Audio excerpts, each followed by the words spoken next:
Hello बच्चों, कैसे हो। आज के वीडियो में हम प्राकृतिक संख्या नेचुरल नंबर से लेकर अपरिमेय संख्या इरेशनल नंबर तक के बारे में पूरी जानकारी प्राप्त करेंगे। तो चलिए शुरू करते हैं। नंबर्स में पहले हम ये जानेंगे कि प्राकृतिक संख्याएं, नेचुरल नंबर्स, पूर्ण संख्याएं, होल नंबर्स, पूर्णांक, इंटीजर्स, परिमेय संख्याएं, रेशनल नंबर्स क्या होती हैं। तो सबसे पहले आती हैं प्राकृतिक संख्याएं, नेचुरल नंबर्स।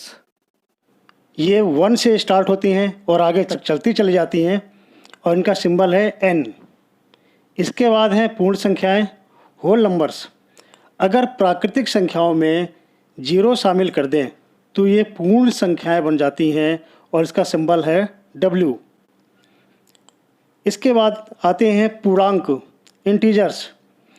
होल नंबर्स में, पूर्ण संख्याओं में अगर माइनस के नंबर हम शामिल कर दें तो बन जाते हैं इंटीजर्स, पूर्णांक बन जाते हैं। इसका सिंबल Z है। ये Z जर्मन शब्द जेहलिन से लिया गया है जिसका अर्थ है गिनना। और इंटीजर्स में ध्यान रखना है कि 0 ना तो पॉजिटिव है ना नेगेटिव। इसके बाद में आती हैं परिमेय संख्याएं जिसका सिंबल है Q। इसकी डेफिनेशन है कि जिन नंबर्स को हम P/Q के फॉर्म में लिख सकते हैं, जहां P और Q पूर्णांक हैं और Q 0 ना हो, वो संख्याएं परिमेय होती हैं। जैसे 2/3, -5/7, 0/2, इस तरह के बहुत सारे नंबर्स परिमेय संख्याएं होती हैं। यहाँ पर रेशनल शब्द रेशियो से लिया गया है जिसका अर्थ है अनुपात। और हम जानते हैं कि जब हम दो संख्याओं को डिवाइड करते हैं तो उनको हम अनुपात में भी लिख सकते हैं। और जो इसका सिंबल Q है वो कोशेंट से लिया गया है जिसका अर्थ है भागफल। अब हम जानेंगे कि सम संख्याएं इवन नंबर्स, विषम संख्याएं ऑड नंबर्स क्या होती हैं। सम संख्या इवन नंबर, जो संख्या 2 से पूरी कट जाती है वह सम संख्या कहलाती है। इसके इकाई के अंक में अर्थात वंश डिजिट में 0, 2, 4, 6, 8 आते हैं। जैसे 12, 34, 56, 128, 40। तो इनके इकाई के अंक में 2, 4, 6, 8, 0 आए हैं, इसलिए ये सम संख्याएं हैं और ये 2 से पूरी कट जाएंगी। फिर आता है विषम संख्याएं, ऑड नंबर। जो संख्या 2 से पूरी नहीं कटती हैं वह विषम संख्या कहलाती है। इसके इकाई के अंक में 1, 3, 5, 7, 9 आते हैं। जैसे 21, 43, 35, 67, 249 आदि। तो बच्चों इनके इकाई के अंक में 1, 3, 5, 7, 9 ये डिजिट्स आई हुई हैं, इसलिए ये विषम संख्याएं हैं, ये 2 से नहीं कटेंगी। अब बहुत ही इंपॉर्टेंट फैक्ट है कि यदि कुल n संख्याएं हैं तथा शुरू और अंत में एक सम और एक विषम हो तो n/2 संख्याएं सम होगी और n/2 संख्याएं विषम होंगी, अर्थात आधी आधी होंगी। इसको हम एक एग्जाम्पल से समझ लेते हैं कि जैसे मान लो हमें 1 से 50 तक कितनी सम और कितनी विषम संख्याएं होंगी ये ज्ञात करना है। तो ये आधी आधी हो जाएंगी, अर्थात 25 सम और 25 विषम संख्याएं हैं। यहाँ पर 1 विषम है और 50 सम है, तो इसलिए आधी आधी हो गई। इसके बाद बहुत ही इंपॉर्टेंट फैक्ट है कि यदि हमें n से m तक कुल संख्याएं ज्ञात करनी हो, ध्यान रखना है n से m तक, तो इसके लिए हम क्या करेंगे, m-n+1 कर देंगे। जैसे 25 से 50 तक कुल संख्याएं कितनी होंगी, तो हम इसके लिए 25 को 50 से माइनस करेंगे और 1 प्लस कर देंगे, तो कुल 26 संख्याएं होंगी 25 से 50 तक। दूसरा जो इम्पोर्टेंट फैक्ट है कि यदि n से m के बीच, यहाँ पर फिर ध्यान देने वाली बात है कि n से m के बीच कुल संख्याएं ज्ञात करनी हो तो हम m-n-1 करेंगे। जैसे 25 से 50 के बीच कुल संख्याएं ज्ञात करनी है तो हम क्या करेंगे, 50 में से 25 माइनस करेंगे और 1 माइनस कर देंगे, तो ये 24 आ जाएगा।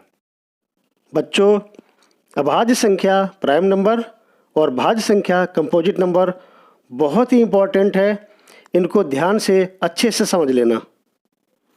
अभाज्य संख्या प्राइम नंबर्स, जो संख्या स्वयं और 1 के अतिरिक्त किसी अन्य संख्या से ना कटे वे अभाज्य संख्याएं या प्राइम नंबर्स कहलाती हैं। अर्थात जो किसी भी संख्या के पहाड़े में नहीं आती उन्हें हम अभाज्य संख्या कह सकते हैं। जैसे 2, 3, 5, 7, 11, 13, 17, 19 ये संख्याएं ऐसी हैं जो किसी भी संख्या से नहीं कटती हैं, एक और स्वयं के अलावा या किसी के पहाड़े में नहीं आती हैं।